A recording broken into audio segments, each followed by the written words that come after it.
اب میں ایک عملی سوال کہہ رہا تھا کہ اس میں ایک بڑا عملی سوال ہے، میں کیا کروں؟ میں ایک ایسے ماحول میں رہ رہا ہوں جس میں اللہ کا دین غالب نہیں ہے. میں نماز پڑھ رہا ہوں، روزہ رکھ رہا ہوں، میں شراب نہیں پیتا، میں سور نہیں کھاتا. چلو میں نے اپنا اکاؤنٹ جو ہے بینک میں جو ہے کرنٹ اکاؤنٹ رکھا ہوا ہے، میں نے کوئی سود نہیں لیا، نہ سود لینا چاہتا ہوں. کیا کروں؟ اکیلا چنا پہاڑ کو تو نہیں پھوڑ سکتا، پورا نظام تو میرے بدلنے سے نہیں بدل جائے گا. تو میں تو رہا پھر 40%، 50%، 60%، 70% کافر کا کافر.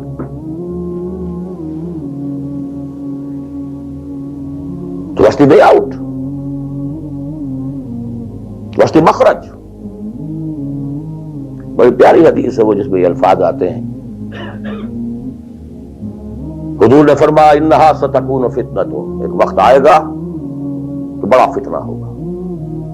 حضرت علی فرماتے میں نے فوراً عرض کیا من مخرج منہا یا رسول اللہ، اے اللہ کے رسول یہ بتائیے اس سے نکلنے کا راستہ کون سا ہوگا. یہ نہیں پوچھا کیا فتنہ ہوگا، کیوں ہوگا، کب ہوگا، کیسے ہوگا، کدھر سے آئے گا، کچھ نہیں، نکلنے کا راستہ بتائیے. بلکہ ایک اور روایت اس حدیث کی اس سے بھی زیادہ پیاری ہے کہ اصل میں حضرت جبرائیل نے کہا حضور سے یا محمد امتک بعدک، اے محمد صلی اللہ علیہ وسلم کبھی سوچا ہے تمہارے بعد تمہاری امت کا کیا بنے گا؟ تو حضور پلٹ کر سوال کرتے ہیں مل مخرج منہا یا جبرائیل، تو بہت بڑا پرابلم تم نے اے جبرائیل میرے سامنے رکھا ہے، تو اب آپ ہی بتائیں اس سے نکلنے کا راستہ کیا ہوگا. قال کتاب اللہ،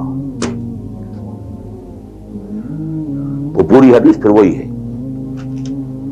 کتاب اللہ فیہ خبر ما قبلکم ونبأ ما بعدکم وحکم ما بینکم وہو ذکر الحکیم وہو الصراط المستقیم وہو حبل اللہ المتین. اس کا مخرج کیا ہے؟ یہ ہے اصل میں میرے اگر تو یہ بات سمجھ میں آ گئی، اس کے لیے تصور سمجھ لیجئے ہمارے دین میں کفارے کا ایک تصور ہے. آپ نے روزہ توڑ دیا، وہ تو ٹوٹ گیا، کیا کروں؟ جڑ تو نہیں سکتا. کب اشکوں سے جڑ سکتا ہے؟ جو ٹوٹ گیا سو ٹوٹ گیا. موتی ہو کہ شیشہ جام کے مل، جو ٹوٹ گیا سو ٹوٹ گیا. تم ناحق ٹکڑے چن چن کر دامن میں چھپائے بیٹھے ہو، شیشوں کا مسیحا کوئی نہیں، کیا آس لگائے بیٹھے. وہ تو ٹوٹ گیا، لیکن اس کا کفارہ دے دیا گیا. کفارہ ہے. قسم کھائی تھی، یہ نہیں ہے کہ اب توڑ نہیں سکتے، غلط کھا بیٹھے توڑو. کفارہ. آج میں اس لفظ کفارہ کے حوالے سے آپ کے سامنے وہ بات رکھ رہا ہوں.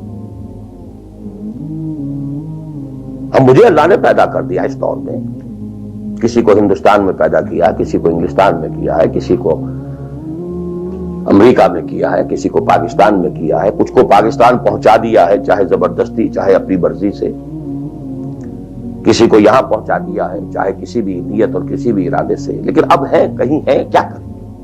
کوئی کفارہ ہونا چاہیے، کوئی مخرج ہونا چاہیے. بس یہی کفارہ ہے.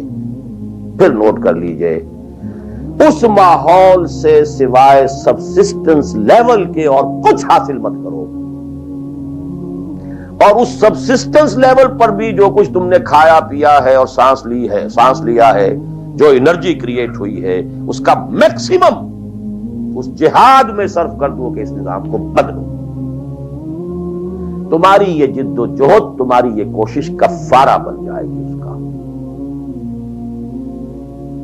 معذرتاً الی ربکم، معذرت پیش کر سکو گے اللہ کے.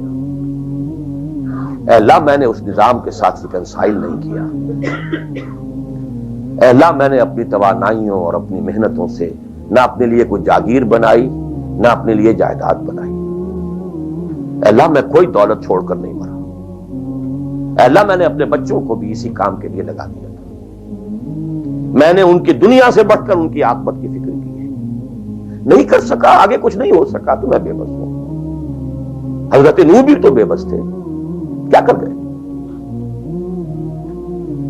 لیکن اگر کسی بھی درجے میں ریکنسیلیشن ہے، کمپیٹیبلٹی ہے، اس کو آپ نے ایکسپٹ کر لیا ہے، اس میں پھلنے پھولنے اور پھیلنے کا بندوبست کر رہے ہیں، یو آر ڈومڈ.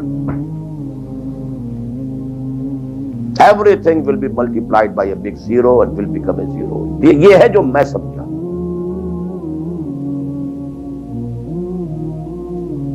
اس کا نام ہے جہاد.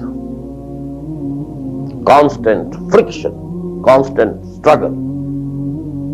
جان مال، ان صلاتی و نسکی و محیای و مماتی للہ رب العالمین. میری زندگی کا مقصد تیرے دین کی سرفرازی. میں اسی لیے مسلمان، میں اسی لیے